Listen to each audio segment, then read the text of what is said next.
Assalamualaikum warahmatullahi wabarakatuh. Perkenalkan, nama saya Heni Khairi Nikmah dari Program Studi Pendidikan IPS FKIP Universitas Pasir Pangarayan. Baiklah, di sini saya akan menyampaikan tugas Teknopreneur 4 pada pertemuan 2, 3, 4, 5, dan 6. Untuk lebih lanjut, mari kita simak video berikut ini.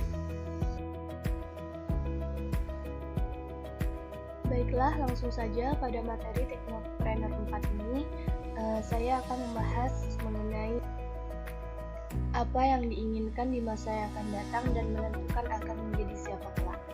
Di masa yang akan datang, saya ingin menjadi seorang wirausaha. Dalam hal ini, lebih menekankan tentang kewirausahaan dan pengenalan tentang urgensinya.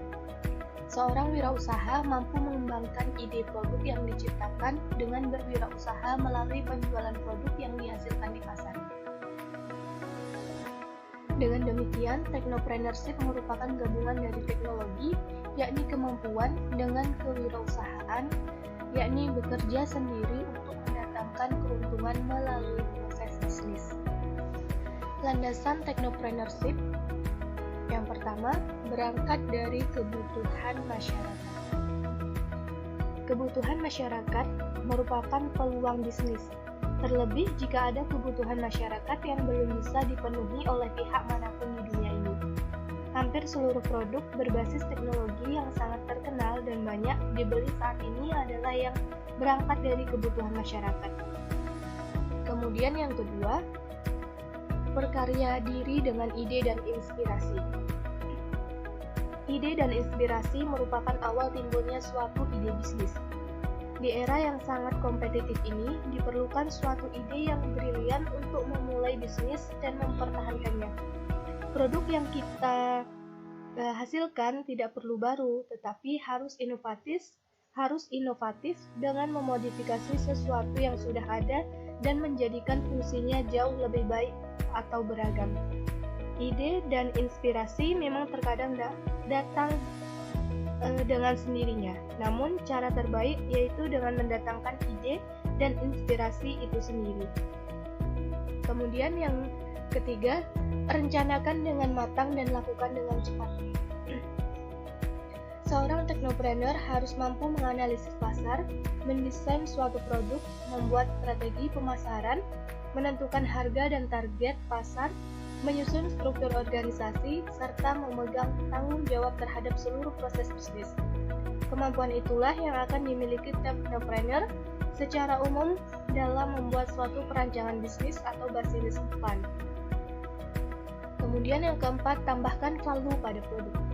Produk yang kita hasilkan bisa saja sama persis dengan wirausahawan lain, tetapi ada satu hal yang membuat suatu produk tertentu lebih disukai dan lebih laris dibandingkan produk lainnya. Yaitu bisa dilihat dari nilai atau value. Value yang kita dapat tambahkan kepada produk kita tentunya beragam dari sesuai dengan inovasi dan kreativitas masing-masing teknopreneur. Perlu diingat, value yang dijelaskan di sini bukanlah mengenai harga, melainkan suatu nilai tambah. Kemudian, menggali ide bisnis dan prinsip dasar bisnis. Menurut Barriger dan Ireland tahun 2010, dijelaskan bahwa setiap bisnis berasal dari sebuah ide. Ide bisnis biasanya singkat dengan penjelasan secara rinci bagaimana bisnis tersebut dapat berjalan. Bisnis yang sukses dapat memenuhi kebutuhan pelanggan dan sekaligus juga memenuhi harapan. Dengan kata lain, bisnis menjual apa yang dibutuhkan atau diinginkan orang dengan harga yang terjangkau atau dengan harga yang tersedia mereka bayar. Namun, bisnis tersebut juga memberikan kita cukup pemasukan dan kepuasan pribadi. 4 poin penting yang harus digunakan oleh pelaku bisnis untuk mengembangkan idenya, yakni yang pertama, produk atau jasa apa yang akan dijual. Pelaku bisnis harus mengetahui dan paham apa yang akan ditawarkan. Produk maupun jasa tidak akan menjadi masalah jika pelaku bisnis sudah paham akan jenisnya dan manfaatnya. Proses promosi pun akan berjalan dengan mudah. Yang kedua, tentang bagaimana produk atau jasa dijual. Kita sudah tahu betul akan produk atau jasa yang kita buat dan paham pula akan ditawarkan kepada siapa.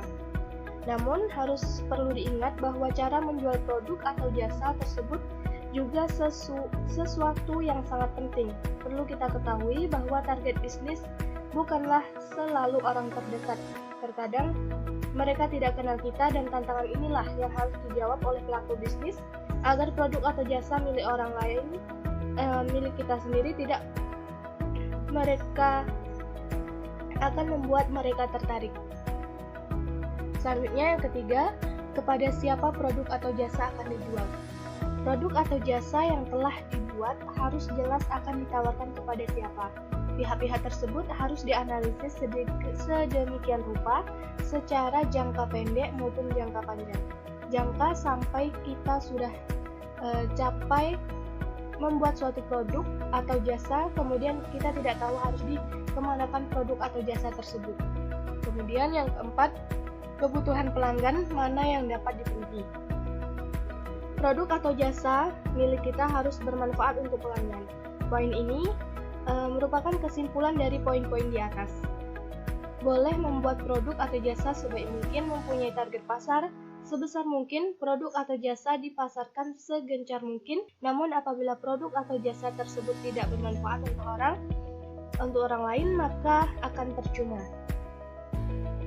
Kemudian, sistematika penulisan business plan.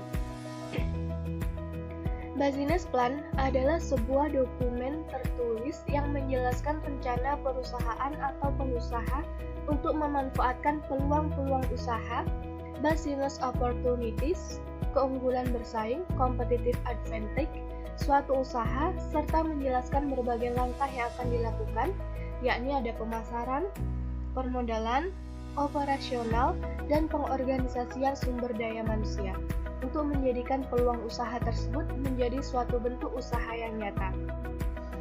Manfaat business plan yakni merupakan sebuah dokumen yang mempunyai manfaat ganda dwifungsi, yaitu ada manfaat di dalam maupun di luar perusahaan. Di luar perusahaan, manfaatnya yakni bagi investor, sebuah business plan bermanfaat untuk menentukan apakah suatu usaha layak untuk mendapatkan investasi atau tidak. Bagi stakeholder dari luar atau individu atau organisasi dari luar yang terkena dampak dari bisnis tersebut. Kemudian yang dari dalam perusahaan ada entrepreneur atau pengusaha. Business plan dapat membantu seorang entrepreneur untuk yang pertama, memutuskan apakah bisnis yang direncanakan dapat dimulai atau tidak. Dengan adanya business plan, berarti seorang entrepreneur sudah memvisualisasikan rancangan bisnisnya. Dengan demikian, akan mudah bagi seorang entrepreneur untuk memutuskan apakah rencana bisnisnya layak untuk dimulai ataukah tidak. Yang kedua, mengelola ide bisnis sehingga dapat memulai menjalankan suatu ide bisnis dengan jalan yang tepat. Dan yang ketiga, menjelaskan ide bisnis kepada lembaga keuangan seperti bank atau mendapatkan pinjaman bagi bisnis yang akan dijalankan. Hal ini sangat diperlukan jika bisnis yang akan dijalankan membutuhkan modal yang besar.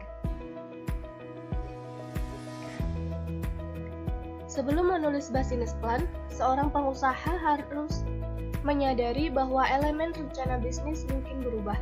Berikut ini hal-hal yang menyebabkan elemen rencana bisnis berubah. Yang pertama, suatu rencana biasanya akan berubah ketika ditulis. Yang kedua, pandangan baru selalu muncul ketika penulisan rencana bisnis berlangsung, serta ketika penulis mendapatkan flashback dari orang lain. Dan yang ketiga, suatu business plan harus diperiksa berkali-kali sampai yakin bahwa business plan tersebut sesuai. Dalam hal ini, biasanya setiap kali pemeriksaan ada bagian yang diperbaiki. Konten business plan. Yang pertama, gunakan kalimat yang sederhana. Yang kedua, ide-ide yang ditampilkan jelas dan saling berhubungan. Yang ketiga, hindari penggunaan bahasa atau istilah yang sulit dimengerti. Yang keempat, tulislah business plan Anda dengan ejaan yang. Kemudian kita masuk tentang analisis industri. Bagian ini menggambarkan bagaimana suatu bisnis akan masuk ke sebuah industri dengan mempertimbangkan skala bisnis, tingkat pertumbuhan, dan proyeksi penjualan. Bagian yang harus ada yakni yang pertama, skala bisnis. Pada bagian ini dijelaskan mengenai skala bisnis yang dijalankan. Apakah bisnis yang dijalankan adalah bisnis skala kecil, menengah, atau besar? Penentuan skala bisnis mempengaruhi produksi, strategi pemasaran, dan proyeksi penjualan. Yang kedua, tingkat pertumbuhan. Pada bagian ini dijelaskan mengenai tingkat pertumbuhan yang direncanakan. Dalam menentukan tingkat pertumbuhan, perlu diperhatikan bahwa tingkat pertumbuhan yang direncanakan yakni tingkat pertumbuhan yang logis atau rasional.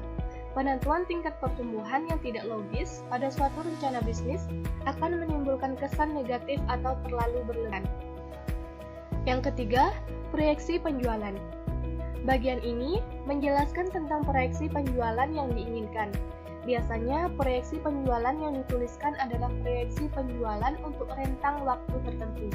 Misalnya, proyeksi penjualan dalam 1 tahun. Yang keempat ada struktur industri, dan yang kelima ada budaya pesaing. Pesaing adalah pihak yang menghasilkan produk atau jasa yang sama atau mirip. Deskripsikan mengenai budaya pesaing-pesaing secara umum. Kemudian yang keenam, Key Success Factors, yakni merupakan faktor-faktor kunci yang bisa membuat bisnis semakin sukses.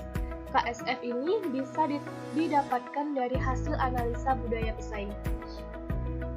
Kemudian yang ketujuh, tren industri.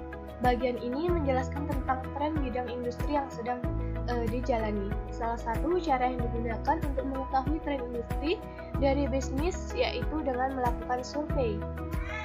Juga bisa menggunakan bantuan Google Trend untuk mengetahui apakah produk yang akan ditawarkan sering dibicarakan di media elektronik. Dan yang kedelapan, prospek jangka panjang. Bagian ini menjelaskan tentang prospek dari bisnis yang dijalankan. Kita bisa menganalisa prospek dari bisnis dengan melihat tren industri yang sudah dibahas sebelumnya. Kemudian yang kesembilan, company description atau deskripsi perusahaan.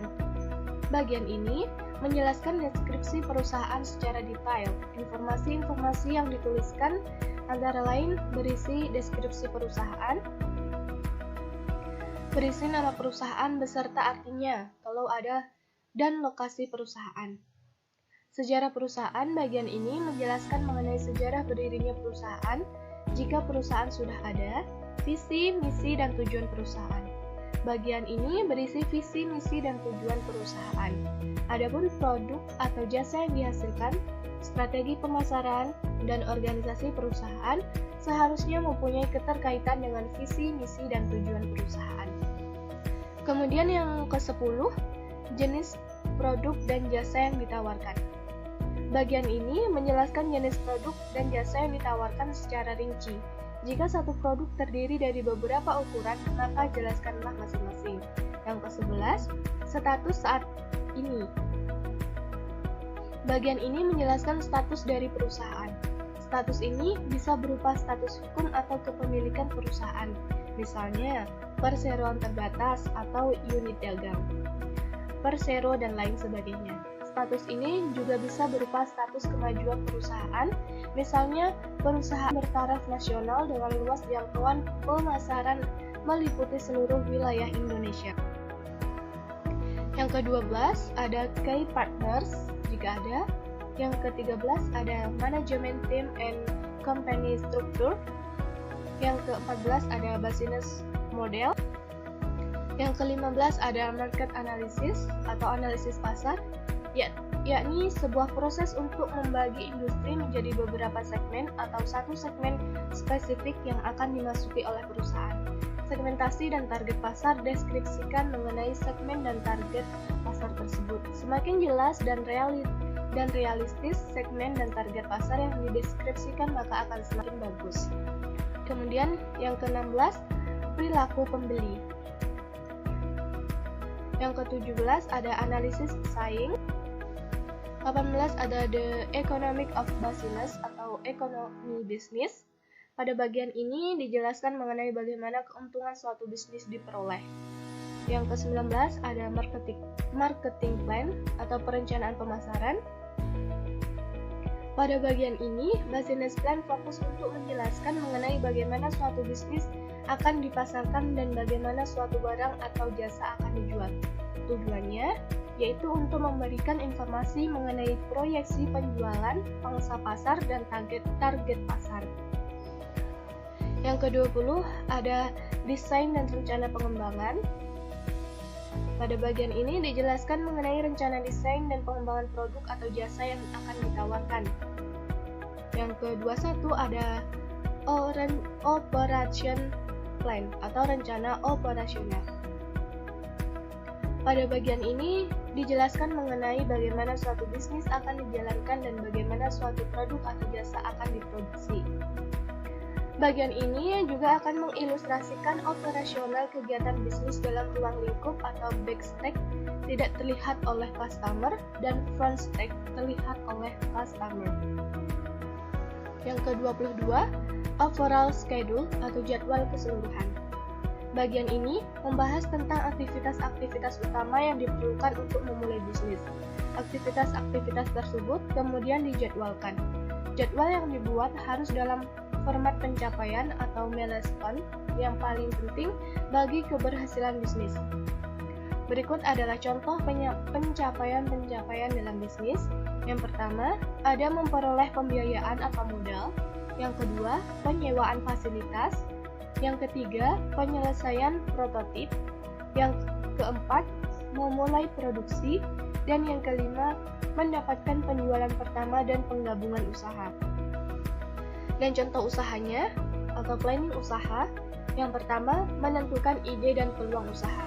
Contohnya seperti usaha membuat kerajinan kuda lumping dengan memanfaatkan limbah plastik strapping. Yang kedua, sumber daya yang dibutuhkan pada usaha kerajinan, yaitu berupa plastik strapping, cat, dan kuas. Dan yang ketiga, perencanaan administrasi. Dan yang keempat atau yang terakhir, perencanaan pemasaran.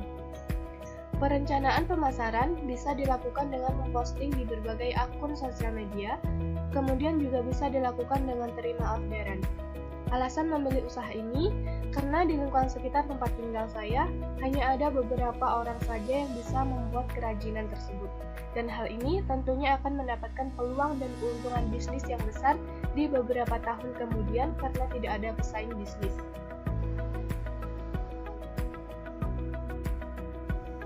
Demikian presentasi yang dapat saya sampaikan. Apabila terdapat kesalahan, saya mohon maaf. Dan saya akhiri, wabillahi taufiq wal hidayah. Wassalamualaikum warahmatullahi wabarakatuh.